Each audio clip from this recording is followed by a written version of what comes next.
fête de baptême. Les enfants, s'il te plaît, vous pouvez calmer les enfants. Moi, j'aime beaucoup des enfants. Mais à ce moment-là, il y a le temps qu'on va balader.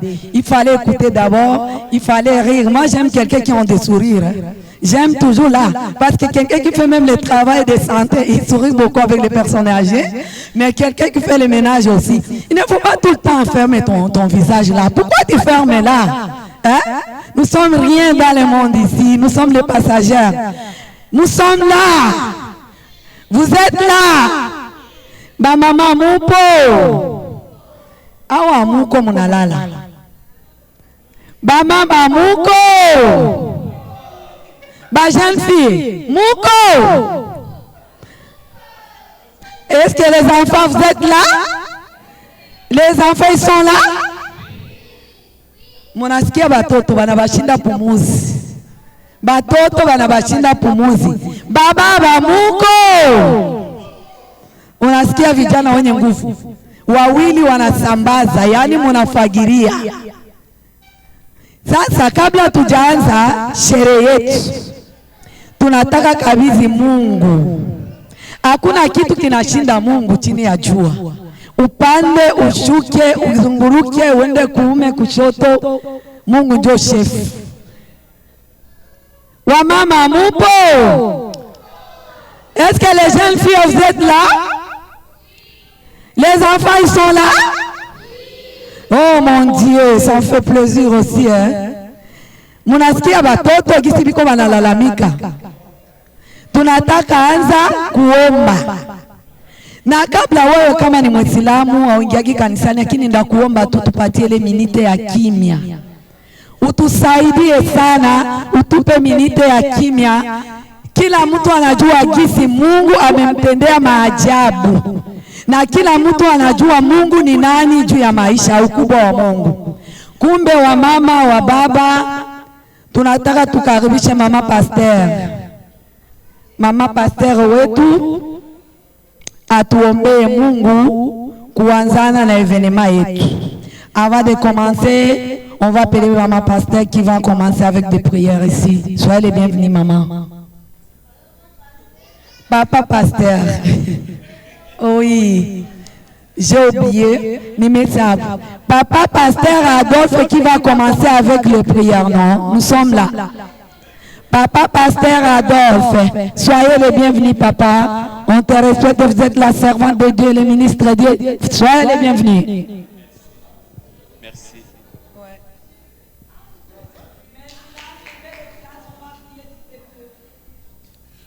On prie au nom du Seigneur Jésus. Tu es mon berger, ô Seigneur, rien ne saurait manquer où tu me conduis. Dans tes verts pâturages, tu m'as fait reposer, et dans tes eaux limpides, tu m'as désaltéré.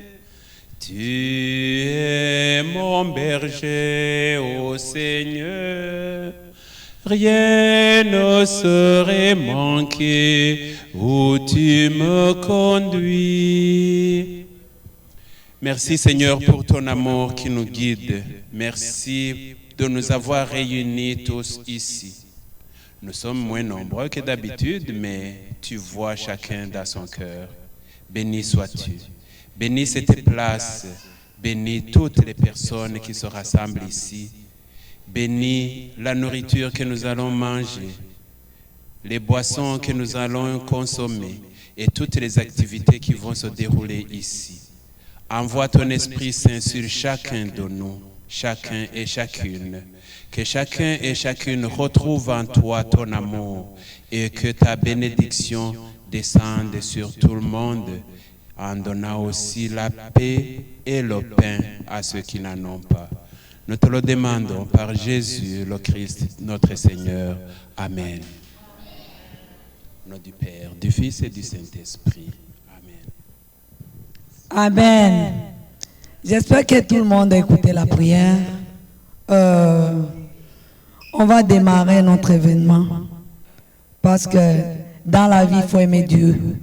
Dieu est grand tout le temps, tous les jours. Mais il y a les gens qui ne connaissent pas que Dieu est là. Les gens qui ne connaissent pas que Dieu existe. Mais quand tu respires aujourd'hui, c'est la grâce de Dieu. Quand il y a quelqu'un à côté de quelqu'un, quand tu as vu le grandeur de Dieu, Dieu est toujours là. Et le Dieu est toujours là. Vraiment, le souverain premier dans notre vie. Tunataka kuambia wa mama, wa baba, watoto, mumaisha tunayoishi unapashwa uheshimu Mungu. Ujue Mungu. Mungu ni nani? Mungu amefanya kitu kizito kwa kila mtu mumaisha. Na ndio maana kila wakati na dakika ni lazima umshukuru Mungu. Juu yeye ni chef. Akitaka leo abadilishe jina na badilisha. Hakuna atakayepinga. Upande ushuke, hautapinga, ujivuruge chini. Na ndio maana tujue mwisho wako utakuwaje. Question mark. Heri mwisho wa safari kuliko mwanzo. Nikizani watu wote tuko hapa katika fete. Na kitu cha kwanza nitaomba kwa baba, wa mama, watoto. Fete yote ukijua na alikuwa katika fete. Fete ni concurrence. Sio juu mtu alikuita uongee na ule mtu uharibishie mwingine fete kwa maneno, kwa misemo, kwa majelas. Tunakatala. Ile probleme yako ya konflit tunaiachia kumlango. Me ujikaze siku moja repare. Juu Mungu abebaki watu ba makonflit. Mungu abebaki hypocrite. Na leo tuko hapa toka niko Quebec na toka mimi naanza kusimamia mafete. Sijaonaka fete ya bateme mama na jitahidi na kushukuru. Sio jambo rahisi unakuja katika hii nchi na kufanya watoto wabatizwe. Wamama mupo? Naona wengine wamesirika kabisa. Ndio nasema neno la Mungu. Est-ce que les jeunes filles sont là? Je dois répéter encore en français. Mais il faut écouter, s'il vous plaît. Parce que quand tu vas aller à la maison, tu retournes à la maison, on va te demander qu'est-ce qu'on a parlé là, qu'est-ce qu'on a dit là. Mais je dois parler quelque chose pour les comportements de jeunes filles ou de jeunes garçons. Je continue en swahili et puis je dois répéter encore en français. Parce qu'il y a les gens aussi qui n'écoutent pas en français. Il fallait qu'on fait les bilingues. Ça arrive à tout le monde. Si tu es nouveau arrivant, pour comprendre, écouter, ça prend beaucoup de temps. Ce n'est pas tout le monde qui a étudié. Mais il fallait qu'on parle avec tout le monde. Wamama mupo? Wababa mbona musemi? Jameni tuchangamuke. Fete ni kuchangamuka. Ni kitu kia mzuri sana, na kabla ya yote ya kuendelea na mengine, tutakaribisha mama ya watoto. Tumujue, tumuelewe, na shukurani yenye atashukuru kwa ajili ya watu. Mais il y a quelque chose avant d'appeler maman des enfants qui a fait cet événement ici. Il y a quelque chose que je dois parler. Ici, nous sommes au Canada. Mais je sais, tout le monde a prié beaucoup. Il était dans les camps de réfugiés, qu'on va aller là-bas, comme ça, par-ci, par-là. Mais quand on est arrivé ici, tu étais au Congo, tu étais en Afrique du Sud, tu étais en Tanzanie, tu chantes, tu adores Dieu. Mais quand tu es arrivé ici, tout ça, tu fais quoi? Aux poubelles. Tu te fais belle, tu te fais que toi, c'est toi. Même si on t'appelle en Afrique, tu regardes le téléphone comme tu ne vois pas là, et lui aussi. Toi, tu es qui? Est-ce que Dieu va te bénir? N-O-N, never give up. Mais on va continuer. Deuxième fois, c'est pour les enfants, les filles et les jeunes filles. Moi aussi, j'ai un garçon, j'ai une fille, mais je dois parler. Cette chemin que les autres ont fait aujourd'hui, il faut raisonner. Parce que Jésus revient bientôt, refusez ou pas. Regardez votre comportement. Tu es quoi? Tu es qui avant Jésus? Regarde les gens qui ont décédé. Aujourd'hui, il y avait deux deuils. Moi, mon père, mon petit frère de mon père, il a décédé jeudi. Mais on a enterré hier, je crois. Aujourd'hui, je suis ici. Mais je m'informe, c'est parce que j'ai déjà parlé avec quelqu'un, il fallait que je l'aide. J'ai fait comme il faut, comme vous pouvez voir ici. J'aime pas des choix. Mais regarde aussi ton comportement, toi avec Dieu. Même si tu prends les alcools, même si tu es hypocrite, même si tu es impoli. Mais regardez, les jours que tu vas y aller, RP, aller sans retour, tu vas aller à l'enfer, tu vas aller au ciel. Troisième fois, votre comportement des habits. À ce moment ici, il y a le comportement des habits. Nous, on est né, grandi, on n'a pas apporté ça. Quand tu apportes ça, même dans les fêtes, tous les coups se sont dehors. Et demain, tu veux faire quoi, les mariages? Qui va t'épouser? Ton comportement là. Est-ce que tu peux entrer comme ça à la messe? Chez nous en Afrique, on n'entre pas à la messe avec les mini-jupes. On n'entre pas à la messe avec des pantalons. On n'entre pas à la messe. Même si les enfants, ils vont choisir le chemin de baptême là. Et son comportement aussi. Tout le monde va dire que les enfants de quelqu'un. Est-ce que vous êtes là? Tout le monde va dire que la maman là a une bonne éducation.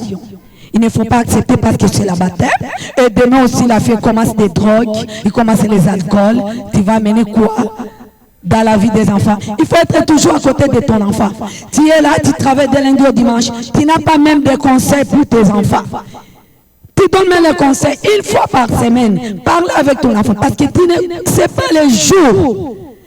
Tu ne sais pas le temps que tu vas tomber, que tu vas aller sans retour. Mais tu es là, c'est moi qui connais habillé, c'est moi qui ai d'argent, j'ai fait beaucoup de projets, j'ai travaillé beaucoup, j'ai 20 ans ici au Canada, j'ai 25 ans. Tout ça c'est vanité de vanité.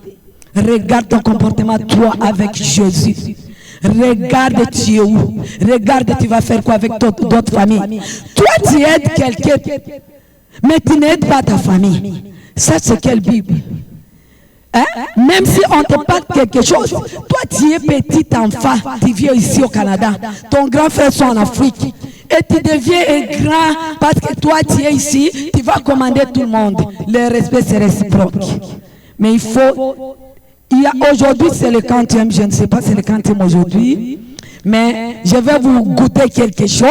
Moi, c'est la première fois. Si vous voulez que je retourne encore ici à l'île Juliette, vous pouvez encore, quand j'ai dit, vous êtes là, vous me répondez. Mais il y a les gens qui sont toujours calmes. Je ne vous injure pas. C'est la jeunesse. Mais il faut aller mollo avec votre jeunesse. Vous êtes là? Wamama, nasema nashukuru sana. Mama mwenye amefanya hiki kitu. Tunampongeza. Nina kitu ninataka rudilia ni kuongea kusema wakati tumekuwa Afrika. Ulikuwa na maneno mingi unaongea na Mungu. Uliomba Mungu sana. Lakini wakati ulifika hapa unamtia Mungu wapi mjalala. Hauna hata muda wa kusema Mungu asante. Lakini huyu mama tunampongeza kuinchi tumeishi hivi na gisi anaishi na watoto kuona watoto wameitika kubatizwa katika maji mengi. Jameni tumpongeze. Mama yetu akisimama, tumupigie basi makofi. Tumupigie karibu mama kwa shukrani ya watu wenyewe wamefika. Tumupigie makofi kwa kitu chenye amefanya. Jameni hiyo ni makofi ni nini? Tumupigie makofi.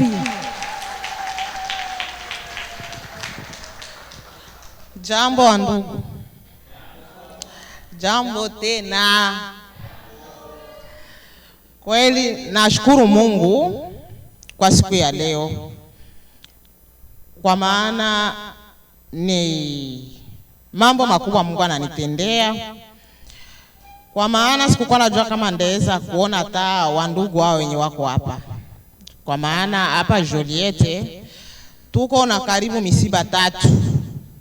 Na leo wengine wananawa maji. Kila msiba wa leo wananawa maji. Sasa msijione kama tuko wapweke. Wengine wakingali watakuja, wengine wakingaliko fasi mbalimbali.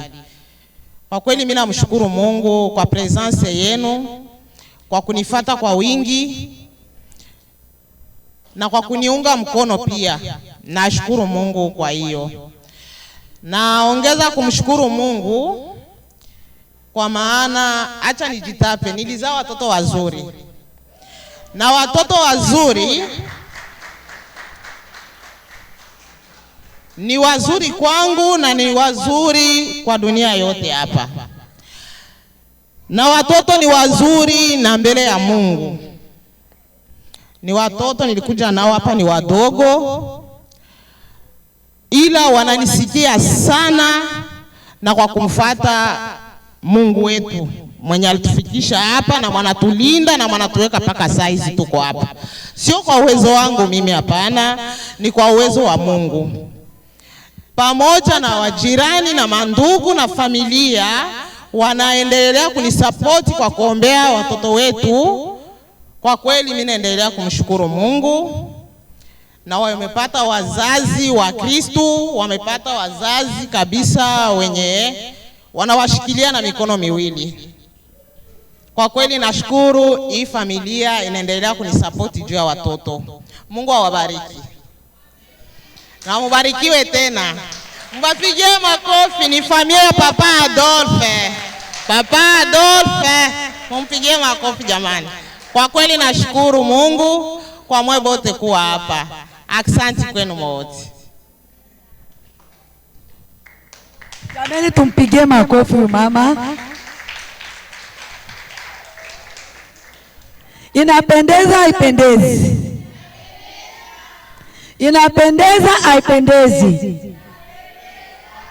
Kuna wengine tuko na changa lugha, kuna wengine sio wa kwetu, hawajue lugha. Ndio maana mtuelewi, tunademare hivyo hivyo. Jameni, inapendeza haipendezi?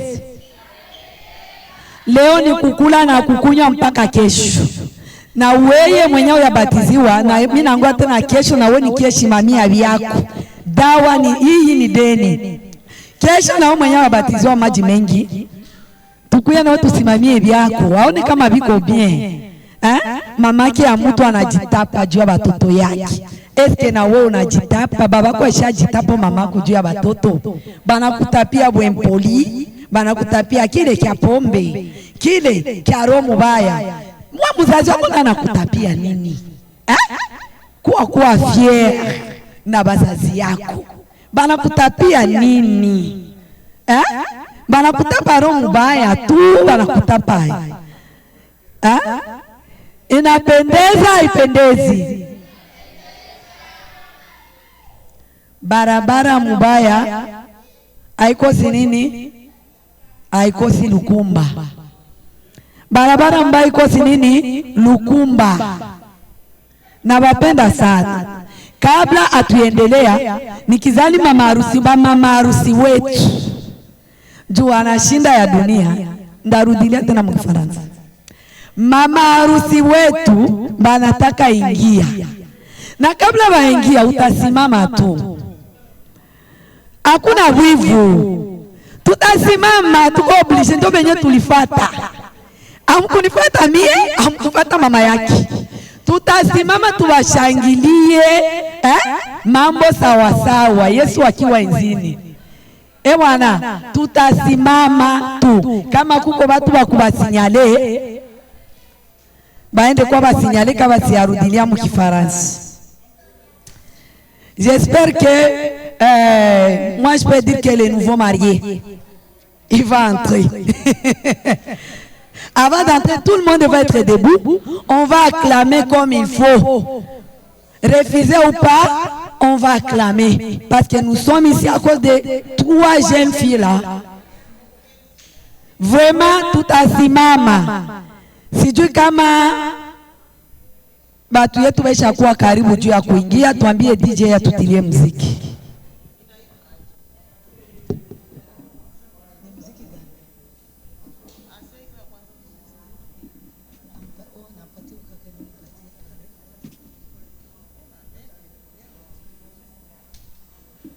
Mais s'il y a les gens qui prennent les alcools, il y a des chariots qui passent. Je sais que chacun a son goût dans les fêtes. Najua kila mtu iko na goût yake mfeti. Na sio wote ndio wanaokoka, sio wa Kristo wote ndio waimbaji. Alcohol zinapita kama kawaida yako, tujisikie huru. Unaita kuko wadada warembo wa Juliet. Watakuservire. Yaani hapa ni kukula na kukunywa. Hapa ni ujisikie huru, toa jealous. Kama bibi yako alikukwaza kunyumba, bishie kumlango. Kama bwana alikukwaza, bishie kumlango. Jameni, ujisikie huru vraiment. Niko na projet. Ukikufa leo, utalala hapo. Yaani ujisikie huru. Ona vipi kimejia. Hicho ni kitu. Hiyo ni vitu. Yaani tushangilie jamani, tushangilie. Jamani tushangilie. Jamani tushangilie. Watoto wenye kuokoka, watoto wenye kupeze. Unaona uovu.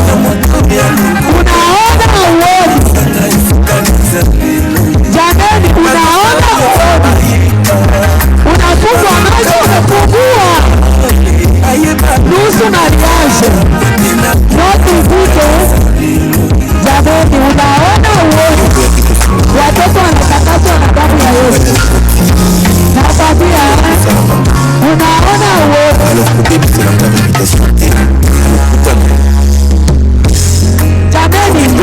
Tusikike watu hata na wewe. Tuache wivu. Tusikike pokee huko. Omega tete. Le voisin.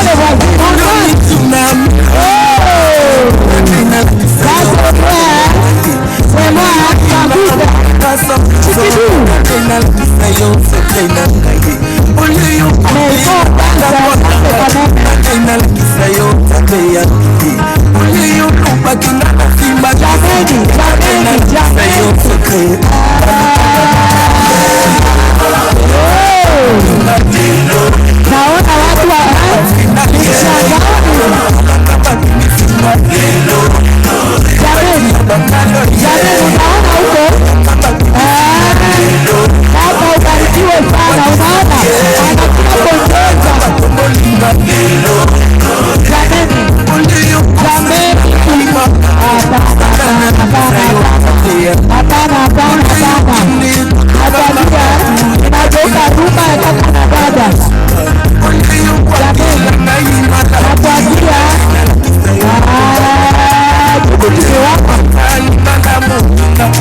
tuwapigie makofi, mwende mkaikae upande huko, wapigie makofi. Watoto ni wakapitene, ni watoto. Munaina hizo suti. Hizo suti jamani. Baba, DJ, poleza. Poleza. Nakwambia watoto ni wakapitene. Hizo ni koti zimetoka wapi? Sio Turki, ni Italia. Binapendeza ipendezi. Une minute de silence. Fimbo na fimbo ndio mkongomani anakuambia. Wa mama mupo. C'est papa Moïse, c'est vous, mais vous pouvez nous aider à prier pour la nourriture s'il vous plaît. OK, nous allons prier pour la nourriture. Éternel Dieu, nous te disons merci. Merci pour la grâce que tu nous as accordée. Yahweh, bénis ces repas, bénis la provenance et toute personne qui a contribué. Laisse que ces repas nous donnent une bonne force et bonne santé. Au nom puissant de Jésus-Christ et que je suis prié. Amen.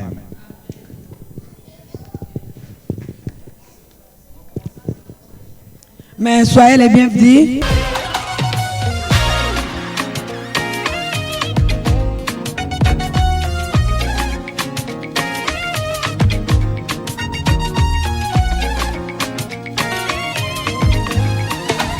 nazoluka ba reconnaissant bato pesa na nzambe matondo nini yango toza nango na mokilo ya se euti na nzambe te mpe mabomo imituka mapango molato mibembo tozwi ya ofele na nazondima kazalaka elembo ngolue nani wana azondima kazalaka mbuma ngolu nzambe atombola ata mosapi tomona ye ngayeyo pesa ye matondo bakisa lisusu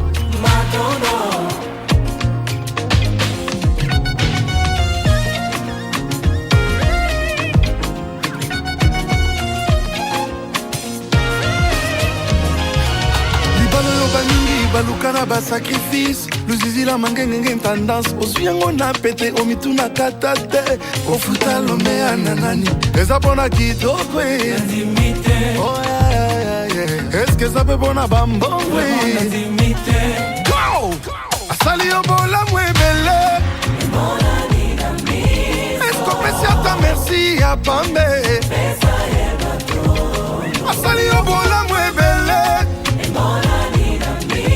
eske opesi ata merci ya pambe kasi pesa ye matondo ibakisele lisusu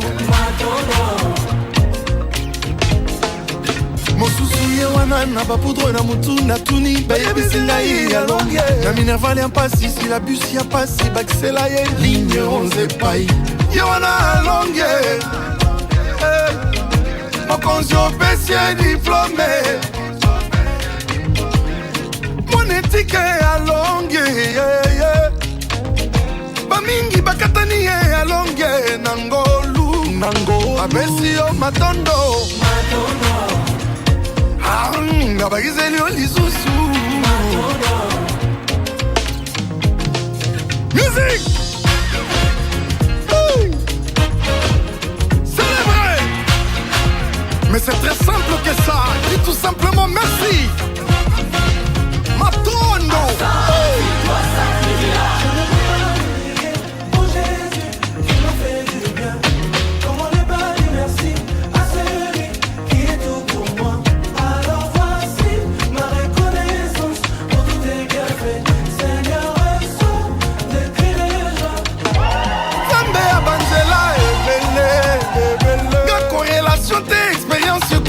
kolobate nasituka boye promotion bayama na matiba niveau ekomisi bachange nga biro enga na matiba grade banomenga kombo ebimi na journal officiele napesi yo matondo biso nyonso toloba matondo osalinga bolamu ebele nalingi napeswa ta mesi ya pambe osalinga bolamu ebele to nayelaloba ta thank you baba osalinga mingi todeside lelo tamemela On va mettre, mais on donne l'enveloppe à tout le monde. On va appeler les gens, les parents des enfants. Il y a de quelque chose, elle va dire ici devant nous, comme le pasteur, il va venir, il va parler quelque chose, et les pères aussi des enfants, et la maman des enfants, mais on va commencer avec les responsables aussi, le pasteur, qui va commencer. Il y a des mots qui va parler en attendant. On peut acclamer s'il vous plaît. Quelqu'un qui va aller devant pour aller parler concernant des enfants, le comportement, quoi, patati patata. Tuna watu wataongea kwa ajili ya watoto. Tuna neno pastor ataongea kwa ajili ya watoto wetu wenye wamebatizwa. Kisha pale mama mtoto, baba mtoto wataongea. Jameni, tupige makofi kwa ajili ya pastor. Kuna neno tunamkaribisha juu ya kuongea. Tumpigie makofi, on peut acclamer s'il vous plaît. On va acclamer. Tugire Kristo. Mungu asifiwe. Le Seigneur soit avec vous. Je m'excuse, je ne vais pas m'adresser à vous. Je vais juste m'adresser à mes fioles. Mais vous êtes là pour écouter peut-être. Chers amis, comment allez-vous? Ça va bien? Je suis content de vous voir. Je suis vraiment content. Au fait, les enfants que vous voyez ici, je les aime beaucoup. Je les ai suivis, je les ai encadrés, mais pas moi seul, avec l'accompagnement de leur maman, l'accompagnement de ma chère épouse, et on essaie de les élever dans la foi. Ce que j'aime chez eux, c'est parce qu'ils écoutent. Et c'est la joie pour moi, la joie pour ma famille et la joie de sa famille de les voir grandir. Et c'est pour ça que nous avons accepté d'être leurs parrains et marraines. Chers fioles, la parole s'adresse à vous, mais mon Seigneur vous en a parlé.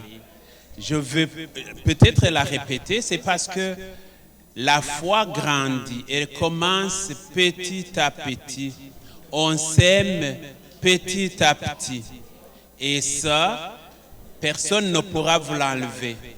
Cette foi que vous avez gardée, continuez de la faire nourrir. Lisez la parole, faites la prière et tout sera parfait. Ayez de l'amour, le partage, c'est ça que je vous recommande. Et nous, en tant que parrains, marraines et toute la communauté rassemblée, nous prierons toujours pour vous, pour que votre foi atteigne la splendeur divine. Chers amis,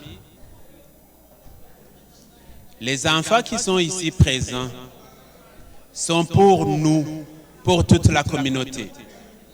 Votre présence aujourd'hui manifeste votre amour envers la famille. Je parle, les autres parlent, probablement que vous écoutez par les oreilles, mais je ne sais pas. C'est un petit conseil et je vais vous demander, chacun de son côté, dans son cœur à lui et ou à elle, de prier pour ses enfants pour que leur foi reste intacte et solide. Je vais terminer par dire merci. Merci à la famille, merci à vous tous qui êtes présents, parce que n'eût été vous, rien ne se serait réalisé. Mais le Seigneur est grand, il manifeste son amour envers les plus petits, les plus démunis. Par ça, priez toujours, ayez cette amabilité d'écouter la voix du Seigneur qui parle en vous. Qui parle en vous, pourquoi? Parce que des fois je dis, avez-vous déjà rencontré Dieu? Vous qui êtes présents ici, avez-vous déjà rencontré Dieu? Il y a ceux qui vont répondre oui, d'autres ne disent rien. C'est parce que vous hésitez d'avoir rencontré Dieu. Dieu ne vient pas d'une manière exponentielle avec les anges ou quoi que ce soit. Il vit avec nous, dans nos amis, nos proches, les personnes que nous rencontrons dans la rue. Je vous laisse une parole d'évangile. Matthieu 26, du verset 21 à 26. Les gens qui priaient, regardez ceux qui, quand il vous dira, j'avais faim et vous m'avez donné à manger, j'avais soif et vous m'avez donné à boire, j'étais nu, vous m'avez habillé, j'étais comment, il manquait ça. Ils leur diront, où est-ce que nous t'avons vu avoir nu ou quoi que ce soit? Mais il leur a dit, tout ce que vous avez fait à l'un de ces petits qui sont mes frères, c'est à moi que vous l'avez fait, n'est-ce pas? Ces frères-là, vous les rencontrez tout le temps et nous sommes ensemble à côté de vous. Nourris-moi, nourrissez votre frère et votre sœur. C'est Dieu à qui vous donnez la nourriture. C'est Dieu que vous rencontrez demain ou aujourd'hui. Chers frères et sœurs, je vous laisse sur cette parole. Ayez l'amour entre vous, priez les uns les autres et que Dieu vous bénisse. Et on peut acclamer pour le pasteur. Mais on va continuer avec, c'est le temps de donner les cadeaux. Mais j'espère que tout le monde a son enveloppe là. On a mis les enveloppes sur les tables. Si vous voulez aussi, on va vous donner. On a beaucoup ici. Si vous voulez les enveloppes aussi, on vous donne. Pour donner les cadeaux. Nikizani kila mtu iko na envelope yake. Tunataka shusha watarajiwa wetu wenye wamebatizwa kwa maji mengi. Tuwapongeze watoto. Envelope ziko, ukitaka envelope, tuwe na utaratibu. Tuwe na utaratibu mufete. Kenye hawezi penda bakufanyie usifanyie mwingine. Naona fujo iko mingi jameni. Fujo iko mingi, fujo iko mingi. Soyez les bienvenus. Protokole, fanya kazi yako. Naona fujo iko mingi mufete. Jameni. Fujo iko mingi mufete. Kila mtu awe na utaratibu fasi yake. Kila mtu awe na utaratibu kufasi yake na kumeza.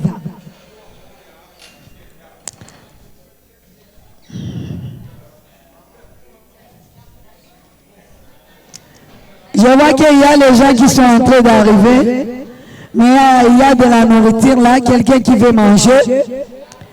Et le protocole, il faut faire le travail comme il faut, s'il vous plaît. Accueillir les gens. On va continuer avec d'autres choses. And a one, and a two, and a 1, 2. Let's go! Hey! Qu'il est bon de louer ce grand Dieu. Alléluia. Avec la sœur Dorcas Kaja. Manasseh Lelo. Yes. Woo. Yeah. Il est bon de louer Dieu. Alléluia.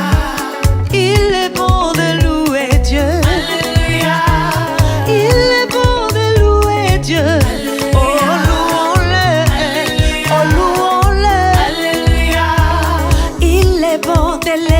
Dieu, alléluia, qu'il est bon d'élever Dieu, alléluia, qu'il est bon d'élever Dieu, alléluia. Oh, élevons-le, Hosanna, qu'il est bon de louer Dieu, alléluia, oh, louons-le, alléluia, oh, louons-le, alléluia, Hosanna, qu'il est bon de louer Dieu, alléluia, oui, louons-le, alléluia, oui, louons-le. Acclamons Jésus, acclamons Jésus, alléluia. Il le mérite. En dépit de toute misère, nous avons intérêt de te louer, car tu restes un Dieu fidèle et nous t'aimons, Ebenezer. Et même quand le monde me demande où est ton Dieu, je les réponds. De louer Dieu, il est bon de louer Dieu, alléluia. Jusqu'ici, tu nous as secourus, Yahweh.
es fidèle, car tu tiens toujours à tes promesses et tu termines par les accomplir.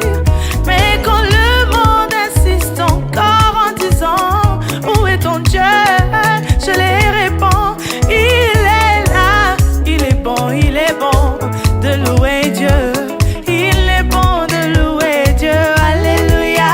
Jusqu'ici, tu nous as secourus, Yahweh.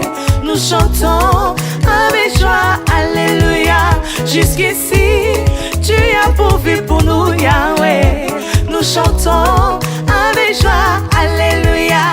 Jusqu'ici, tu nous as fait du bien, Yahweh. Nous chantons avec joie, alléluia. Oh, je rappelle à Dieu, oh. Alléluia. Aussi je rappelle à Dieu, oh. C'est lui qui va revoir mon statut. Yahweh, il va revoir mon statut. Aussi je rappelle à Dieu, oh. Aussi je rappelle à Dieu, oh. C'est lui qui va revoir mon statut. Yahweh qui va revoir mon statut. Alléluia. Je n'ai pas dit que ce sont les hommes, oh. Alléluia. Et même pas les hommes politiciens, non, non, non. Car ils ne peuvent rien changer, oh. Et d'ailleurs, ils n'ont pu rien changer, oh. Car mon Dieu est bon, mon Dieu est bon. Zambi uji mwibe, Zambi uji mwibe, mwibe, batoto mama, batoto mama, ata barakasala, tuta chérie, tuta chérie, toko bin, toko bin, ata baboye liyo, ande konanga kotika te, binaka, landa biso, kakabo,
Ofandi na okoki kokoma te. Le ciel est ton trône, la terre est ton marchepied.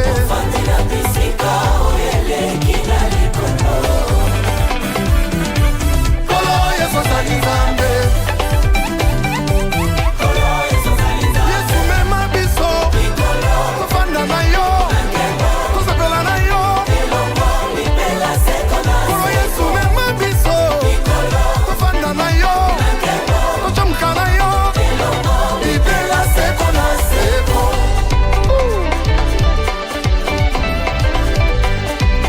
Babetali nga lisolo te, namoni na miso na ngai. Babetali nga lisolo te, namoni na miso na ngai. Lisolo ya bolingo na yo, namoni na miso na ngai. Lisolo ya bolamu na yo, namoni na miso na ngai. Tatangi na Bibilia, namoni misala na yo. Bibilia zozale, Isabeth zomona, Nzamba Bibilia zozale, Isabeth zomona, Nzamba Bibilia zozale, Isabeth zomona. Si, encore une fois, on y va. Nzamba Bibilia zozale, Isabeth zomona, Nzambe ya majaba zozale, Isabeth zomona, Nzambe ya babonga zozale, Isabeth zomona.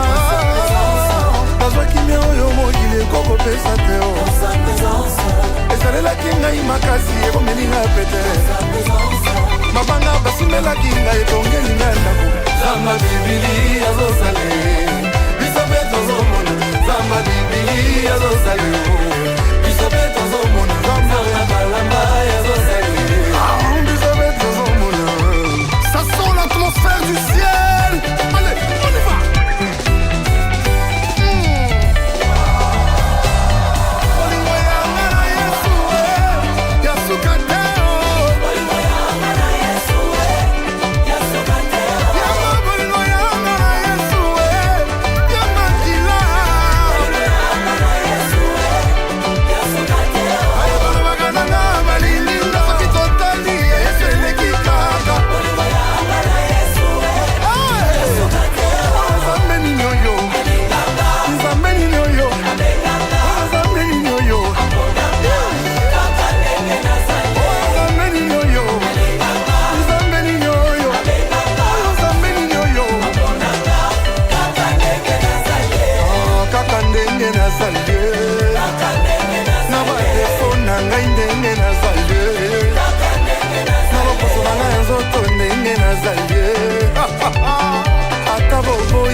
Ok, il est là, on y va. Maboko Nicolas.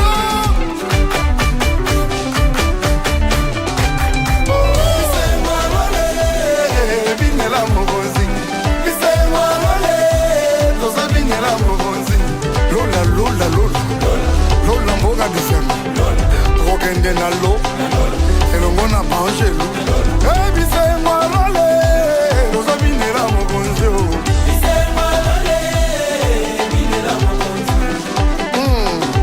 awo bina na yo bina ndenge olingi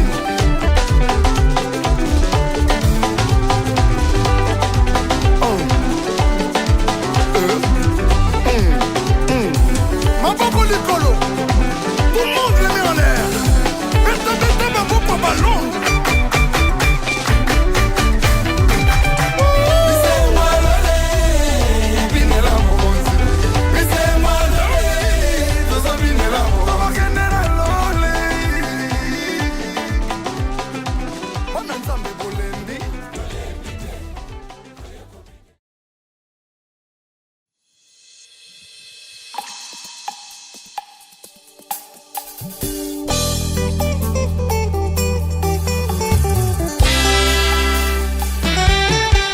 Lorsqu'on tourne vers lui les regards,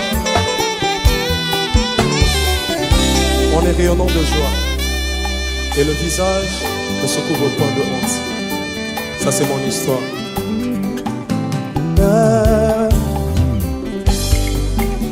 Nandimaki bakunda melongo na Yesu, nandimaki kotikele yanga miku, aboyaki te malgré ma benanga. Et soit même yango comme si moi je n'avais rien fait. Yenga Yesu, yenga Yesu. Yesu abangaki manazalo sina volaki. Atunite pourtant mes ossements étaient desséchés. Sans jamais savoir si moi je le méritais. Azaki esika nangai, azaki esika nangai. Mokonzi makofana na basali, elongani mabafele neti ngayo. Anima bangamona ngai nyonso tu, na pasi to bisengo il est toujours amour. Yenga Yesu, esinga esie ona yango. Nandimi yoswana yolele foye, ainafana pembeni yoswabona. Nayebi okokomisa na suka, nafungoli motema sale na yango.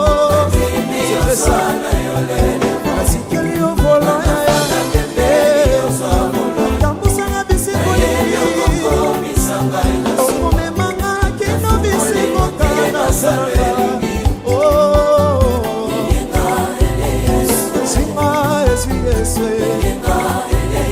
Jésus est ce meilleur ami, ne te laissera jamais tomber. Hey! Jusqu'au commentaire, Yesu ana milolo, pepa et poisson malamu. Alléluia. Non, comme ça ni ma gofana na basali, elongani mabafele nesimayo. Anima bangamona ngai nyonso tu, na pasi to bisengo il est toujours amour. Yesu, Yesu, Mana ebaki Yesu akosekwisa, Atana kasalilita Yesu azali. Il était le mieux placé pour na kananga. Dise pone kombona ye ne jamais trop tard. Azaki esika nangai, azaki esika ona yango. Tout le monde. On y va. On y va. Oh, nayango. Sokolingi na penalite. Okomemanga kino na su. Est-ce que tu peux le dire avec moi? J'aimerais t'entendre le dire plus fort. Oh, nayango. Oswana yole de moi, ainafana pembeni osabola. Nayebi okokomisa na suka, nafungoli motema sale. Maintenant si elle est Yesu, yenga esinga Yesu Yesu. Betela ye mololo, mololo, mololo. Parce qu'il le mérite, et lorsqu'on tourne vers lui les regards, le visage ne se couvre point de honte. Hey! Et ça c'est pour tout le monde.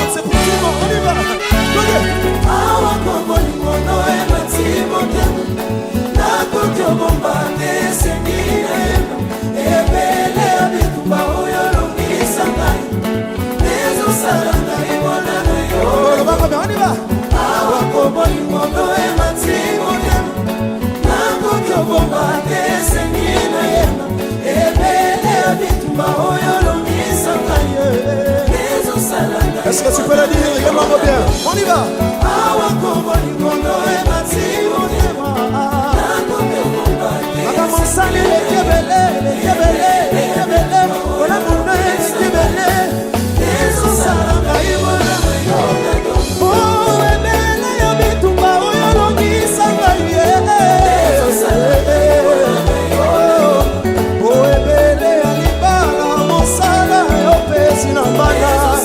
Est-ce que c'est ton témoignage? Oh, ébélé, à ma sécurité, au bas de l'Inga, les personnes qui sont au colossal, on y va.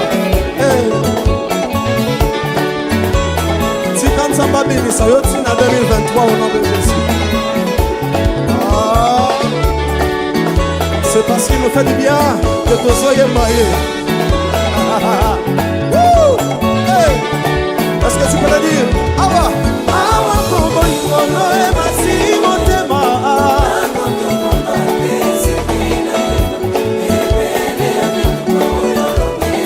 Ils sont comme un témoignage de le combo na Yesu. On y va. On y va encore. Awa kobo ikono emasi motema. Nago kyobonga kesengi na yema. Ebele abituba oyo longisa maye. Yesu salama imona na yo na dongo.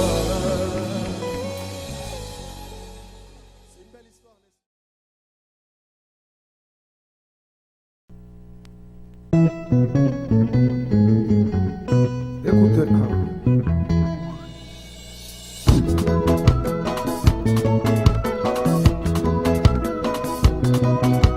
Engambedo pesanga normande omoni ndenge magali akomosala ngai potopoto akomokima ngai mpo nazangi normande mawa zonga ye magali na maboko polele na konsela yo mama kobalana na yo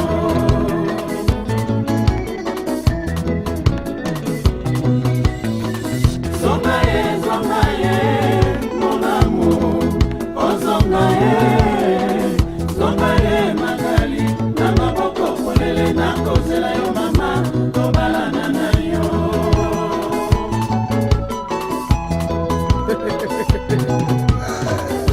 libala tango ebandaka basusu baloba basusu batonga basusu bakana biso naseki bolingo esi eumeli tika bango baloba tika bango baseka ezali ritme bato ya mokili libala tango ebandaka basusu baloba basusu batonga basusu bakana biso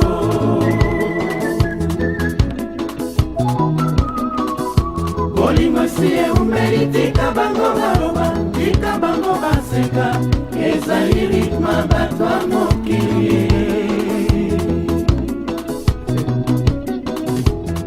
magali motema ngana kobenga yo mama mokonzi mabe osala ngai ngana osana nyonso mpe nalimbisa yo okosinga mama nzoka yo ozalaka boye galigali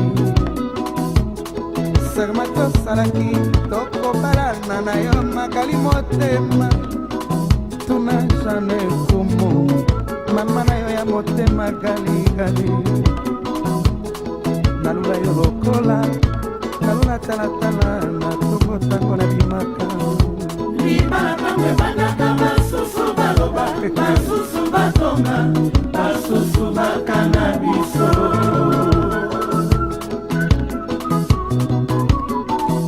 bolingo esi eumeli tika bango baloba tika bango baseka ezali ritme bato ya mokili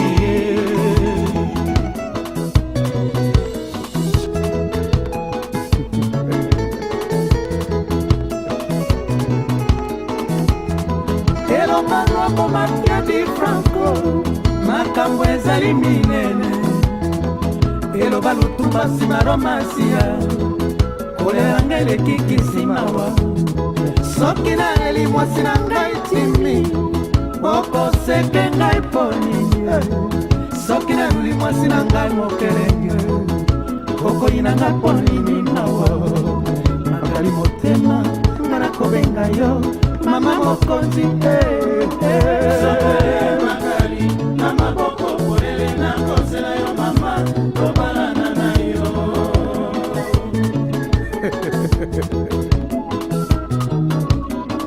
zonga ye mon amour oh zonga ye magali na maboko polele nakosela yo mama tobalana na yo Ezeni Mangala mwana pai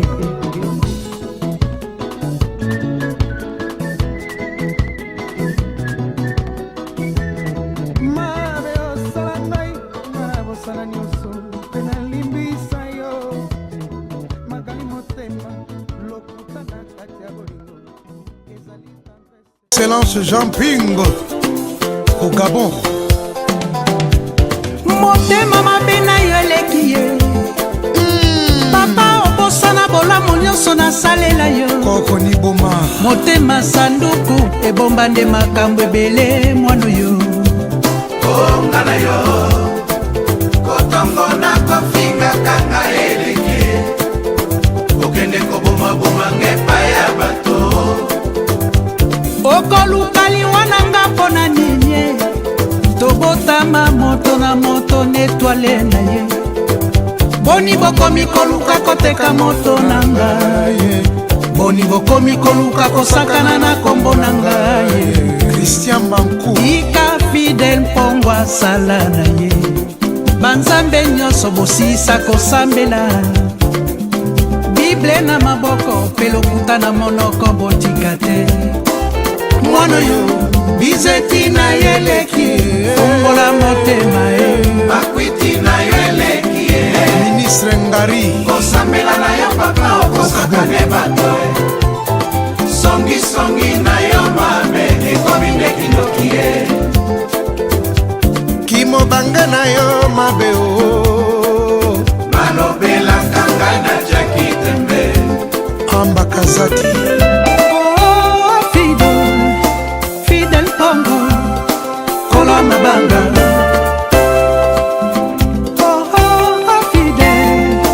Fidel Mpongo beta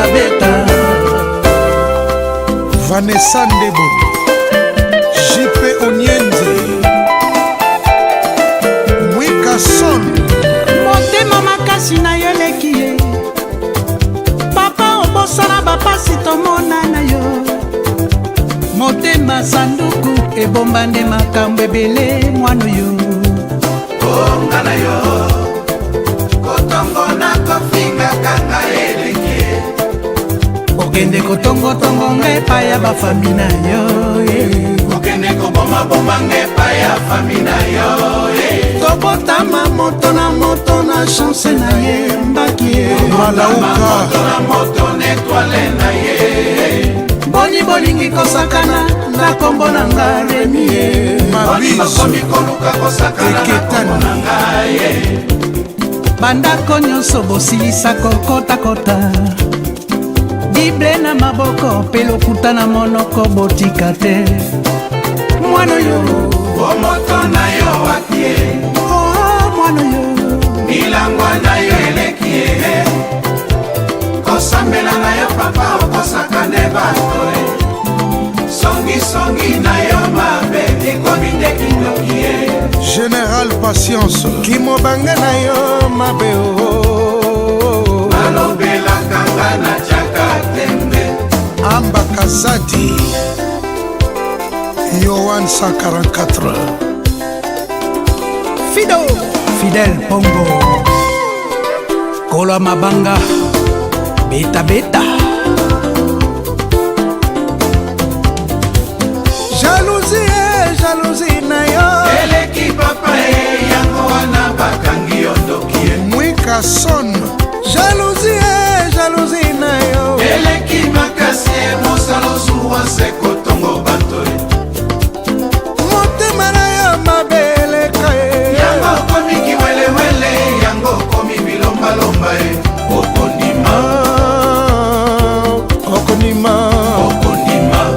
Patrice Ndombasi okondima ye okondima boni olukelinga liwa nasali eloko nini bayeba yo esprit mabe yango balaka te yeba kombo nanga Fidel Pongo ngano na se ya mayo Fidokola mabanga beta beta e mpona nini olingi nga na kufa e papa e jalousie na yo eleki papa e yango wana bakangi yo ndoki e jalousie na yo eleki makasi e mosalo zuwa se kotongo bato e motema mabe na yo eleka yango okomi kiwelewele yango okomi bilombalomba e okondima ide kampo okondima aye okondima okondima okondima e okondima tobeti kaka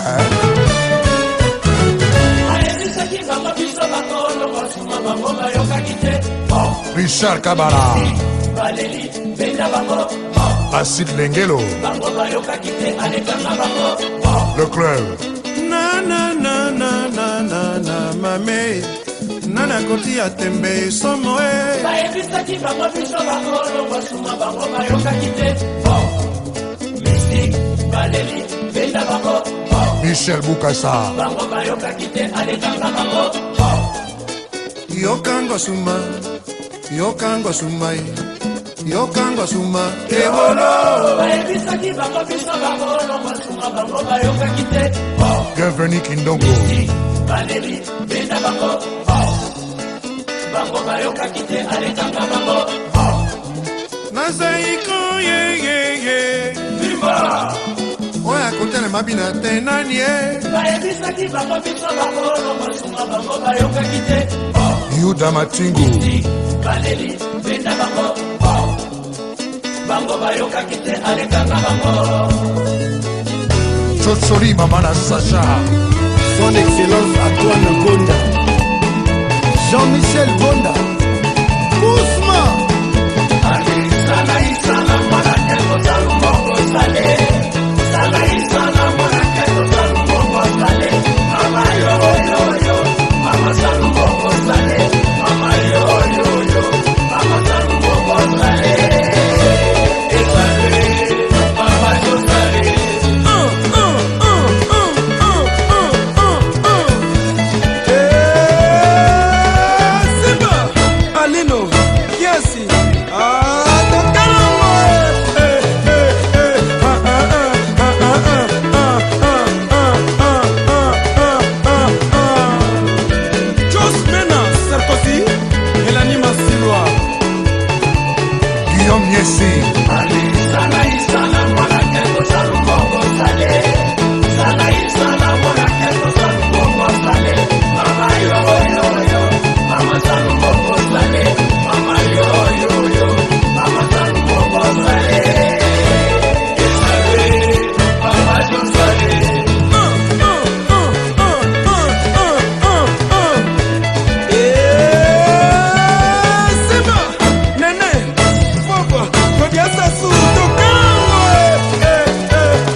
Florian Mangenda, Alpha Nina, Jackie Kanamoni de Beto,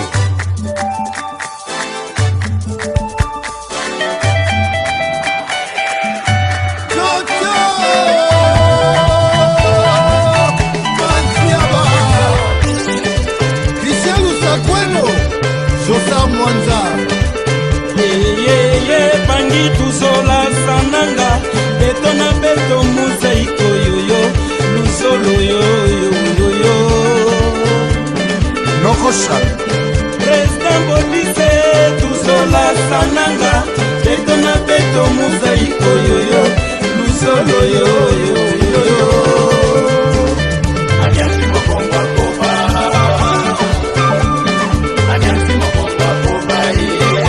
Allez, tu sens ça et ça.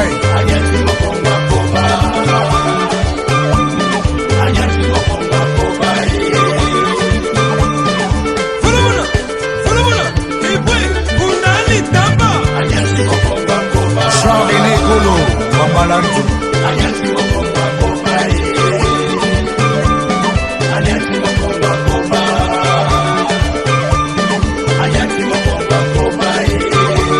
Papitolas. André les Safoutiers, Adas, Kimabita, Alain Djaba, décidé de faire. Yari Kilumbu, Beka Bangobi Goko, Samy Sasseur. Nono Makandila, Fier, Jean-René.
Yo vivant, mon amour, tue-moi une bonne fois, Adolphe.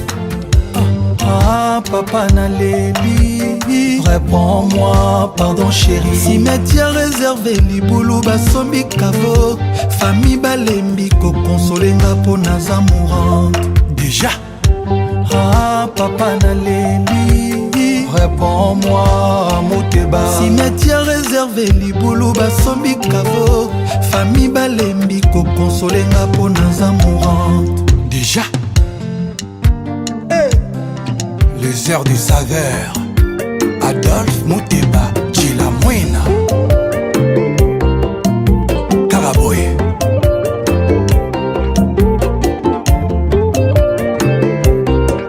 Nakoma ko vivre vie nanga caché, pour réputation nanga koma souillé. Nakoma passer même pas semaine soulé, pour bolingo c'est loin nanga.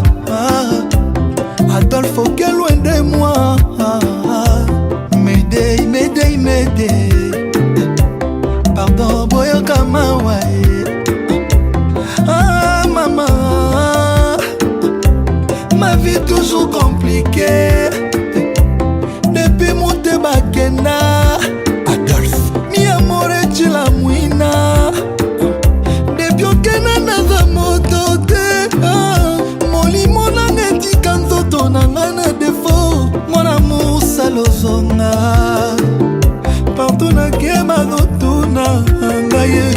Molingo tutela kitolo azawa pie.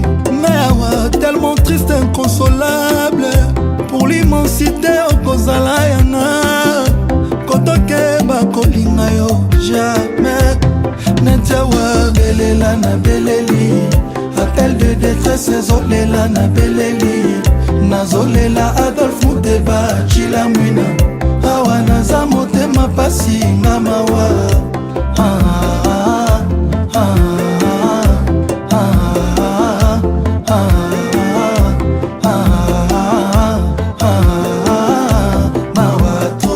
Au nom de l'amour, je serai toujours là pour toi, babe.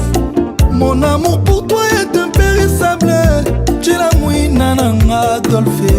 Oh ma dokito dans nos fermes. Et pas la bombe Adolphe moto te asa. Moi la moto volée la fait consolation. Change ta balarme nana ya mawana efemo. Mana limo sans intérêt Adolphe. Mais pourquoi toujours m'accouplerait bonayo? À ta moto accusé comme une meurtrière. Dans la cabine à trois présomptions d'innocence.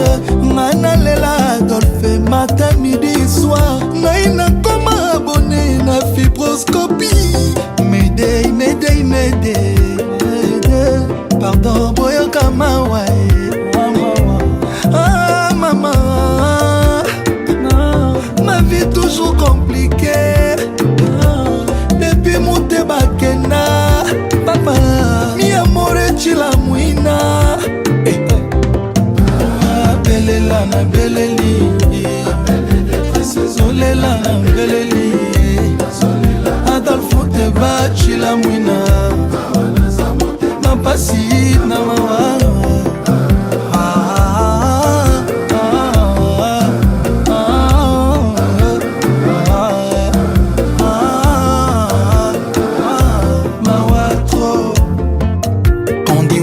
Avant l'heure, c'est pas l'heure. Après l'heure, c'est ne plus l'heure. Ça aussi, je sais. Mengana yaka toujours un peu en avance. Pour la coca, ma vraie place na vie. N'esprit, na motema, Muteba chila mouina. Ma seule moto na yaki in avance. Na ina pesa Adolphe Muteba trop d'amour. Mais boli moi dans le fond, moi pour m'y avant. Boli moi pour m'y ma boulimique. Chérie anticipé ma mort avant l'heure. Adolphe Muteba Charassi Louvani avance. Hey. Chimène Mercedes Zema avance. Yanene Nagoma avance. Bambana Balielinga pe avance. Bambana Nanga a trop d'avance. Doris Pembe. Avant l'heure de valeur. Bambana Balielinga pe avance. Mayday, mayday, mayday, mayday. Pardon, boyo kamawa, boyo kamawa. Ah maman, ma vie toujours compliquée. Depuis Motema Kena, papa, mi amore chila muina, chila muina. Ah belela na beleli, appel de détresse zolela na beleli. Nazolela Adolphe Muteba chila muina. Awa naza motema pasi ngamawa.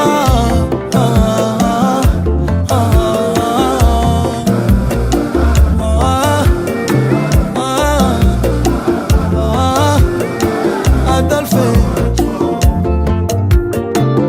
le charismatique Dungu Zidane. Caraboy, les airs des saveurs.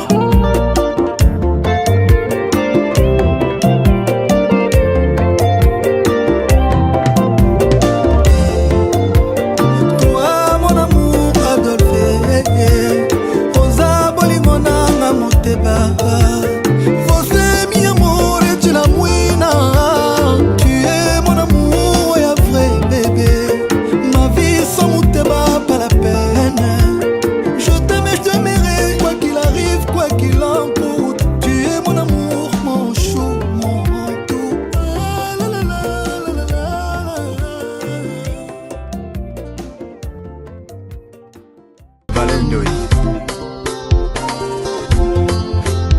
Marco Bongwalanga Bongo sanango lwemba ye Bila moto nanango re Sandoko zombi Nazangi mayele yako sepelisa yote Nalamukia batungu itana na koti sambara Nabukisa nkilo bafle na maboko manga moko Nabaki pungu misato bona yebi Olingaka banyama lwemba ye Sylvain Didier Zwa pecha puyo na lakisie maloba ya bolingo Alobelaka yo na absence nanga Adam Kombole Très fort, les boss Soki ex-lava Moni emekisaka te Pina mitie maumbwa champi Bolava Boatareka Eno ya paembeza Karese Yalo Boko Mbenga Otinelinga malobelo bina ndako ya kotalanga Mbatanelaka mokonzi topi ya rouge ya lokumu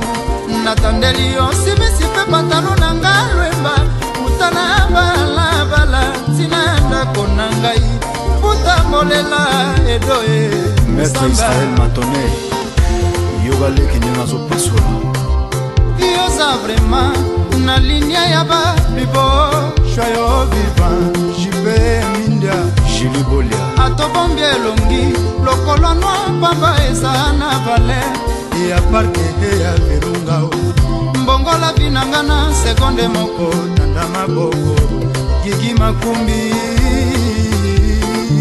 Fredo Mopatibi Papi Sakamoto Guy Montana Seconde Kilo Goda Oh Willy Tembela Jetride Yanzaka Na edo Otonza Ya Gisèle Couture Nakosala nini kilwemba uboinga Oh Jackie Watuna Na José Kongolo Nakosala nini kilwemba uboinga Jackie Longabato Martins Padou Koso Caprisa Fifi Dekure Mendakaki Elamba nangai Ya fete sala paso na yo Tango koya Ekosala les plus grands festins Chéri kola Ne tombera jamais Caprice na yo Dekure Mendakaki Mystique vraiment